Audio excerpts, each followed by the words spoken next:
Hello everyone, आप सभी दोस्तों का स्वागत करते हैं एक और नए इम्पोर्टेंट वीडियो में। इस वीडियो में बात करने वाले हैं सेबी के द्वारा जो न्यू रूल इम्प्लीमेंट होते हुए देखने को मिली दिसंबर से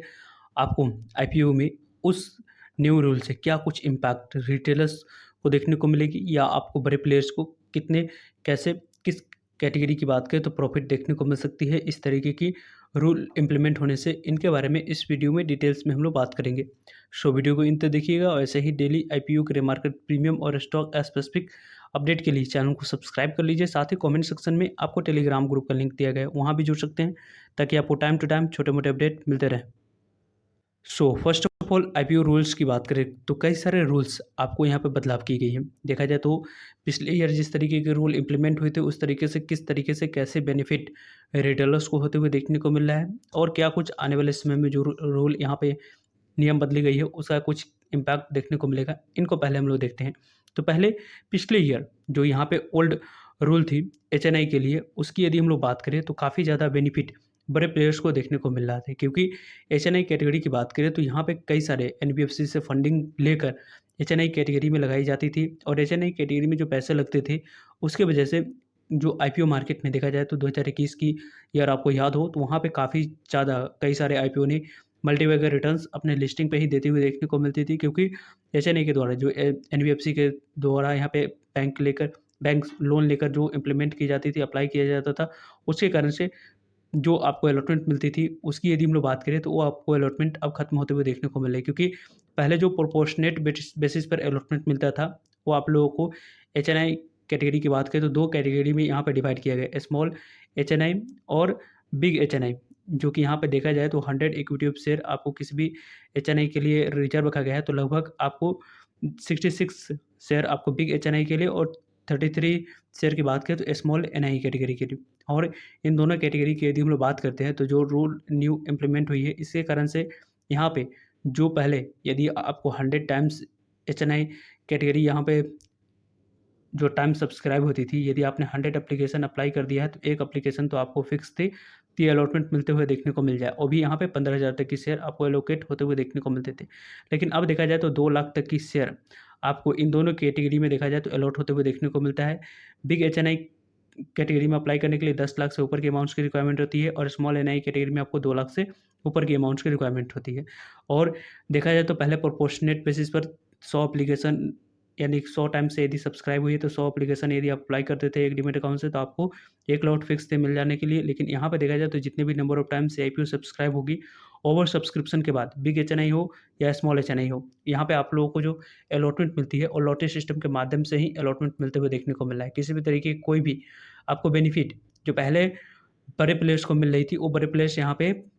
खत्म होते हुए देखने को मिले और छोटे प्लेयर्स स्मॉल एचएनआई में कैटेगरी की बात करें तो छोटे प्लेयर्स ज़्यादा से ज़्यादा पार्टिसिपेशन दिखा रहे हैं और बिग एचएनआई कैटेगरी में बड़े प्लेयर्स के द्वारा पार्टिसिपेशन देखने को मिलती है। भले ही आपको देखा जाए तो बिग एचएनआई कैटेगरी में ज़्यादा अलॉटमेंट मिलने की चांस और पॉसिबिलिटी रहती है, लेकिन स्मॉल एचएनआई कैटेगरी की बात करें तो कम अलॉटमेंट मिलने की चांस और पॉसिबिलिटी लॉटरी सिस्टम के माध्यम से रहता है। लेकिन ओवरऑल यदि देखा जाए तो बिग एचएनआई कैटेगरी में तो ज़्यादा से रिटेलर्स अप्लाई नहीं करते हैं, लेकिन जो पहले 2 लाख तक के शेयर यहाँ पे अप्लाई करने की प्लानिंग करते थे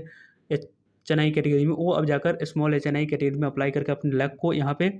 जो देखा जाए तो उनके द्वारा यहाँ पे जांच किया जाता है किस तरीके से कैसे यहाँ पे अलॉटमेंट मिलती है या नहीं। तो यहाँ पे लॉटरी सिस्टम के माध्यम से जो अलॉटमेंट मिलने लगी है उसके कारण से थोड़ी सी आपको जो प्राइस में मैनिपुलेशन होती थी वो खत्म हो चुका है।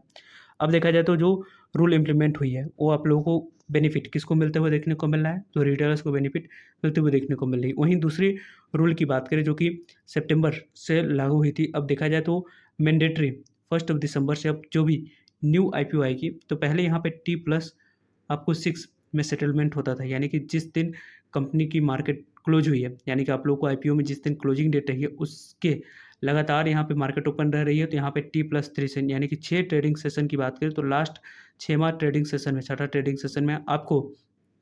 यहाँ पे लिस्ट बीएसई एनएसई दोनों जगह पर कंपनी को करवा देनी होती थी। लेकिन अब ये जो रूल है वो यहाँ पे इम्प्लीमेंट होते हुए देखने को मिल रहा है T+3 सेगमेंट पे। T+3 सेगमेंट में देखा जाए तो जो रूल इम्प्लीमेंट हो रही है उसके कारण से अब जो यहाँ पे पैसा लगाकर लॉटरी सिस्टम के माध्यम से बड़े प्लेयर्स एचएनआई कैटेगरी में, बिग एचएनआई कैटेगरी में ज़्यादातर पैसे लगाते हुए देखने को मिलेंगे, क्योंकि एक से लास्ट डेट अप्लाई करेंगे और कल के डेट में ही उनको अलॉटमेंट मिल जाएगी। यदि मिलना होगा तो, नहीं मिलती है तो उनको पैसे रिफंड हो जाएंगे। उसके लिए 8 से 10% उनको यहाँ पे इंटरेस्ट पे आउट करना होगा 10 लाख से ऊपर वाले एप्लीकेशन के लिए। तो वो आप लोगों को अच्छी बात निकल जाती है। इसके कारण से अब देखा जाए तो बड़े प्लेयर्स बिग एच कैटेगरी में अप्लाई करने वाले हैं, तो उनके लिए एक बेनिफिट T+3 सेगमेंट में लिस्ट होने की वजह से होते हुए देखने को मिलेगा। 1 दिसंबर से यही रूल इंप्लीमेंट हो रही है, जो कि रिटेलर्स के लिए भी है और बड़े प्लेयर्स के लिए भी देखा जाए तो काफ़ी अच्छी बात है। क्योंकि यहाँ पे देखा जाए तो किसी भी कंपनी की मार्केट क्लोजिंग डेट की बात करें तो आपको मंडे के दिन रखी गई है, तो आप लोगों को देखा जाए तो ट्यूसडे दूसरा ट्रेडिंग सेशन होती है। फर्स्ट डे की बात करें जो आप लोगों को क्लोज होने के बाद ट्यूसडे के दिन आपको अलॉटमेंट मिली या नहीं उसके बारे में इन्फॉर्मेशन मिल जाएगी। देन यहाँ पे देखा जाए तो वेडनेसडे की बात करें तो वेडनेसडे के दिन आपको पैसे रिफंड कर दिए जाएंगे और उसी दिन आपके डीमैट अकाउंट में शेयर को क्रेडिट कर दी जाएंगे यदि आपको अलॉटमेंट मिल जाती है तो। मंडे ट्यूसडे वेडनेसडे थर्सडे की बात करें तो यहाँ पे आप लोगों को BSE NSE दोनों जगह पर कंपनी T+3 सेगमेंट में लिस्ट होते हुए देखने को मिल जाएगी। तो ये रूल इंप्लीमेंट होने की वजह से आपको बड़े प्लेयर्स को तो बेनिफिट होते हुए देखने को मिल ही रही है, लेकिन छोटे प्लेयर्स की बात करें जो यहाँ पे अप्लाई कर रहे हैं, उनकी यदि हम लोग बात करें तो T+3 सेगमेंट पर लिस्ट होने की वजह से उनके बैंक में जो भी पैसे ब्लॉक हो जाती है उस पे इंटरेस्ट आपको मिलते रहता है। यानी कि आप लोगों को किसी भी तरीके की कोई भी जो पैसा डिडक्ट हो जाती थी उस तरीके की डिडक्शन यहाँ पे होते हुए नहीं देखने को मिल रहा है। इस कारण से अब यदि आप अप्लाई कर रहे हैं तो यहाँ पे आप लोगों को T+3 सेगमेंट में आपको अलॉटमेंट मिलती है तो सही बात है, नहीं मिलती है तो 1 से 2 दिन में पैसे अनब्लॉक हो जाते हैं, जो कि एक अच्छी और positive points retailers point of view से देखा जाए या बड़े प्लेयर्स के पॉइंट ऑफ व्यू से देखा जाए तो ये रूल इंप्लीमेंट 1 दिसंबर से जो हुई है वो काफ़ी अच्छे रूल आप लोग कर सकते हो। वैसे भी यदि हम लोग डिस्कस करें तो जिस तरीके की ओल्ड यहाँ पर नियम थी कि एक UPI ID थी, यानी कि आपके पास एक UPI ID है और आपने अपने प्रत्येक फैमिली मेंबर्स के डीमैट अकाउंट से अप्लाई कर दिया है और वहाँ पे आप एक ही UPI ID से सभी डीमैट अकाउंट से पैसे डिडक्ट करवा लेते थे, वो अब यहाँ पे होते हुए नहीं देखने को मिल रही है। यानी कि अब जो रूल इंप्लीमेंट हुई है 1 दिसंबर से, पहले तो कई सारे बैंक 1 से 2 बैंक आपको पैसे डिडक्ट कर दिए जाते थे सितंबर से बाद, लेकिन अब 1 दिसंबर से आपके पास अपने बैंक अकाउंट से ही पैसे डिडक्ट करवानी होगी, यानी कि पैसे ब्लॉक करवानी होगी। यानी कि आपने फैमिली मेंबर्स के डीमैट अकाउंट से आपने अप्लाई किया है, तो उन्हीं के UPI ID हो या नेट बैंकिंग हो या उन्हीं के नाम पर बैंक हो, उन्हीं के डीमैट अकाउंट से आप यहाँ पे पैसे बैंक अकाउंट से अपने जो भी अप्लाई किए हैं एप्लीकेशन, उनमें आपको पैसे लगानी होगी, यानी कि पैसे उन्हीं के बैंक अकाउंट से कटनी चाहिए, नहीं तो आपके जो एप्लीकेशन है वो रिजेक्ट कर दी जाएँगे और यहाँ पे पैसे भी आप लोगों को रिफंड डेट तक आपके बैंक अकाउंट में फँसे रह जाएँगे। तो इस तरीके की गलती आप लोगों को नहीं करनी है। जो है रूल और इम्प्लीमेंट होने वाली है 1 दिसंबर से। अब कभी भी किसी भी तरीके की कोई भी न्यू जो IPO आने वाली है, उन न्यू IPO में T+3 सेगमेंट में ही लिस्टिंग होने वाली है। तो यह रूल इम्प्लीमेंट जो हुई है, वो काफ़ी अच्छी बेनिफिट रिटेलर्स को भी देने वाली है, साथ-साथ आपको बड़े प्लेयर्स को भी यहाँ पे बेनिफिट आपको मिलते हुए देखने को मिलेगी। तो 1 दिसंबर से किस तरीके से कैसे आपको बेनिफिट देखी जा रही है, उसके रिगार्डिंग हम लोगों ने बात किया।